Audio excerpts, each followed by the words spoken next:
Ова трогателно видео и приказната за 7-годишно дете болно од редок вид на рак е на Facebook страницата Животот на Даниел значи се. Таму е споделен повик за донација од татко чие дете умира, како и линк до сајт на кој се собираат пари. Уште пред неколку месеци македонското здружение Екраут објави дека линкот е лажен и пријави во полиција. Телма Деновиве повторно забележа зголемена активност за привлекување донации.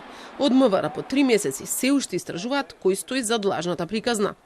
Го истражувавме сајтот, но и комунициравме со организаторите. Има собрано повеќе од 450.000 евра и се јавуваат повеќе од 13.000 донатори. Има голем дел од Македонија, но и од Србија, Словенија, Бугарија, а помалку од други земји од Европа и светот. Со оние кои разговаравме ни потврдија дека вистински донирале, а од нас дознаа дека приказната за Даниел е лажна. Фала ви за информацијата. Не би зборувал бидејќи нема што да се зборува. Има многу измами, човек не може да разликува. Вчера видов и ми стана мака за детето и ајде си реков да донирам. Само да не ми крадат од сметка. Треба да ја откажам картичката? Донаторка од Словенија ни раскажа дека низин пријател го споделил линкот од словеничкиот сајт преку кој се собираат пари во оваа земја. Податоците се идентични, со македонскиот, само се на словенички јазик. Истиот постои и на англиски и на сите три може да се забележи дека се јавуваат истите донатори. Платформата за донација е на американската невладина организација Dawn of Child. За себе на сајтот напишале дека имаат повеќе случаи и дека секој е потврден со целосна медицинска документација и секој долар што го собираат е за потребите на болни деца. Во Централниот регистар на САД, невладината е регистрирана на адреса во Флорида, каде при пребарувањето на Google Maps се наоѓа оваа куќа. Организацијата постои од март годинава или само неколку месеци пред првпат на интернет да се појави акцијата за донации за Даниел. На истата адреса е регистрирана уште една невладина, Sunshine for Kids, која постои 1 година предходно. Заедничко име, што за претседател го имаат Аврахам Спира, што според името и презимето асоцира дека има израелско потекло. Останатите членови на двете организации се различни. На мејл на невладината се представивме како потенцијални донатори и добивме експресен одговор со подпис АВИ. Ни даде сметка, но на другата организација, Sunshine for Kids, со што подоцна потврди дека истиот стои за двете невладини. Активно одговараше на прашањата се додека не побаравме доказ за болеста на Даниел.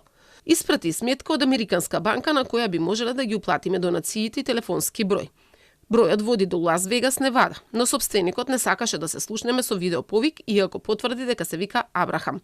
Кога му кажавме дека се работи за новинарско истражување, негираше дека донациите се лажни, но не испрати медицинска документација за да го потврди спротивното. Зошто мислиш дека е лажно? Можеш и самата да разбереш колку тоа ги повредува чувствата на семејството. Посакувам никогаш да не мораш да посетиш болница и да видиш деца кои страдаат и семејство кое само сака помош. Ова измама е пријавена во МВР, но оттаму не сакаа да кажуваат детали. Ве известуваме дека заедно со првичната пријава од фондацијата Екраут во секторот за компјутерски криминал при МВР има 4 пријави. Исто така ве известуваме дека случајот се уште е во истрага и за истиот во моментов не можеме да изнесеме дополнителни информации. Од македонската платформа за помош на болни велат дека мора да се спречат ваквите измами, но и луѓето да пријавуваат. Малку да се луѓето попредпазливи, ќе сватат дека таа содржина не е генерирана од човек и треба веднаш да им стане видливо. Мислам дека нема врска со вештачката интелигенција, туку она што е битно е да се пријавува. Според познавачите, сајтот на невладината е креиран пред 6 месеци, но собственикот платил за да го сокрие идентитетот. Користи ефтин сервер и домен, но фотографиите од детето не се закачани на нивниот сервер. Токму тие не однесоа на израелската платформа за донации GF, која изгледа легитимна, но и покрај обидите да се регистрираме, на неа не успеавме. Со подетална истрага се утврди дека се работи за поврзани платформи, кои користат едноставно кажано ист посредник и така се подесуваат кампањите за различни земји. На интернет за израелската GF веќе се споделувани негативни искуства со сомнителни кампањи во минатото, но засега нема јавно достапни податоци како завршиле.